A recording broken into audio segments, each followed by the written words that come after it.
I'm back. This is Chandler for Melder Production, and today I'm going to show you how you can use MMorph to create some interesting rhythmic sounds with pads. So let's get started.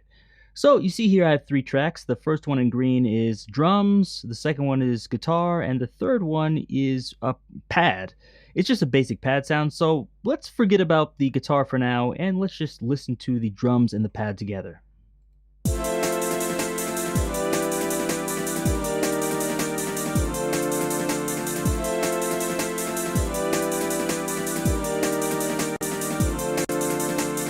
Okay, so nothing too interesting. It's maybe like a basic drum and bass groove. So what we're going to do first is we just need to send a track from here to the pad track here. And I have an instance of MMorph already on there. Now I'm going to use the pre-fader so that way when I move this down, sound will still come out of my send. And now let's listen to it. I already have this set up.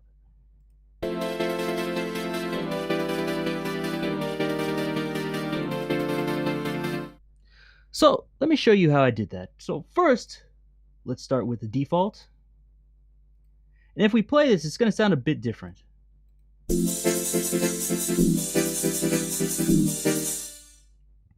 So first of all, it sounds like it's missing that kind of sharp attack. And that's because of the spectral settings.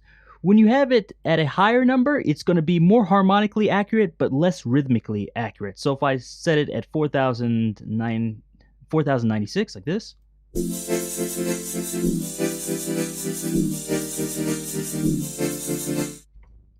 Okay, but now let's say I set it down here at 512.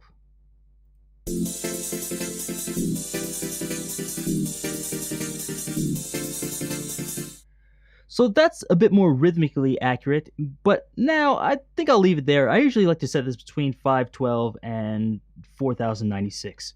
And now let's try moving the ratio until we get something we like.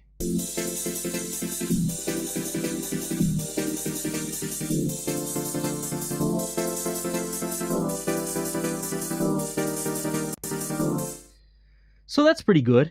One thing, it's a little bit too sharp, so if we use the release, we can kind of get rid of that gated sound.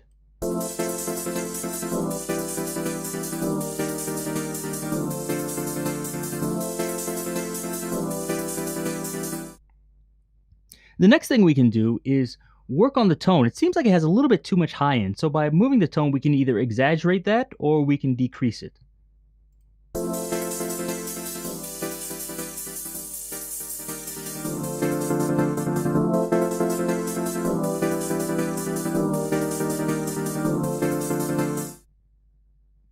So as you can hear, there's lots of things going on, but that's for the most part what I want. You can go and adjust this more if you want. And something I should say about your rhythmic pattern, on this one I wanted to make sure there's lots of stereo information. This will make it sound better. So for these drums, you see I have an auto panner on. So let's solo this and turn the auto pan off and play it.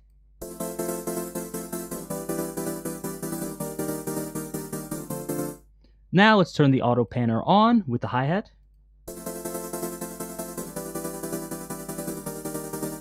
And when you unsolo everything, you still get that wide stereo feel.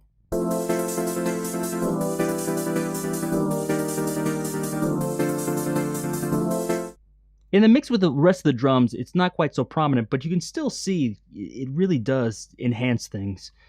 So I think for the most part that's okay, but let's try to do some other things. So let's say I wanted to use this after a breakdown and start with the low sounds prominent and then make it more trebly over time, almost like I'm using a high pass filter. So there's a few things I can do. So I'm going to use click and learn, move this ratio down like this. Now I'm going to adjust the format. This will give it a bassier sound. This will give it a more treble-ish sound. And adjust the tone, which we were using before. Move this down and move this all the way up to here. So now I have everything here in a multi-parameter. Let me just label this change. Easy enough. Now as I move it down, you see everything is moving together. So now let me play it and I'll just modulate it.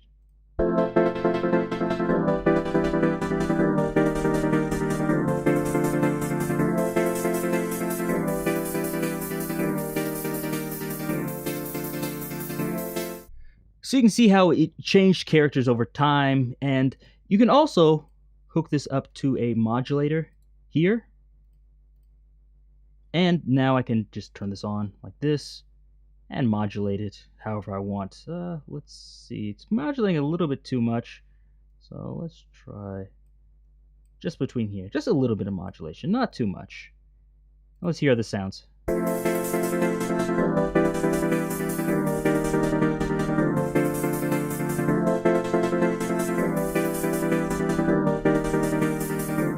So you can adjust that however you like. I think that sounds pretty good.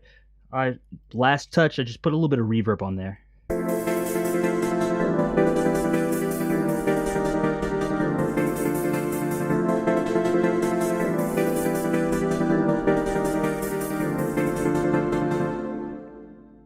You can feel free to put a delay or whatever you want on there.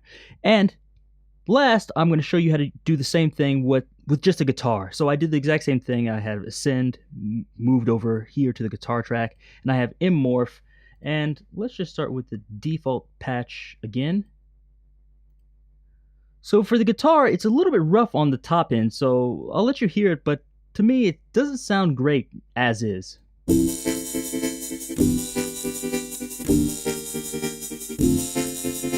I don't like that. So I'm going to adjust the ratio here first.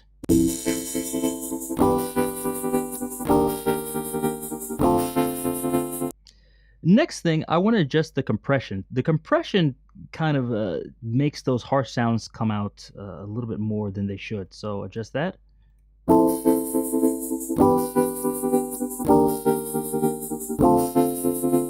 little bit better. Turn up the buffer size.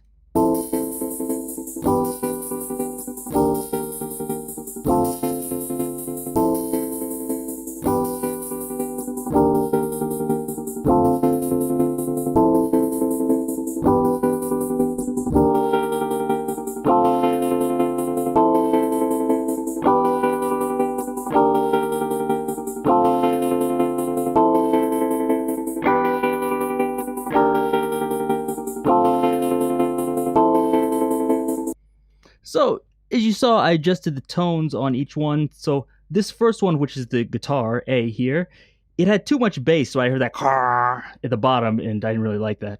You probably didn't like me making that sound either. So you can adjust that, and the other one had too much top end, so I adjusted the top end on the drums down a little bit. So now that sounds much better to me, and I might put a little bit of reverb on this too, although I might turn the amount down a bit. And let's see how it sounds.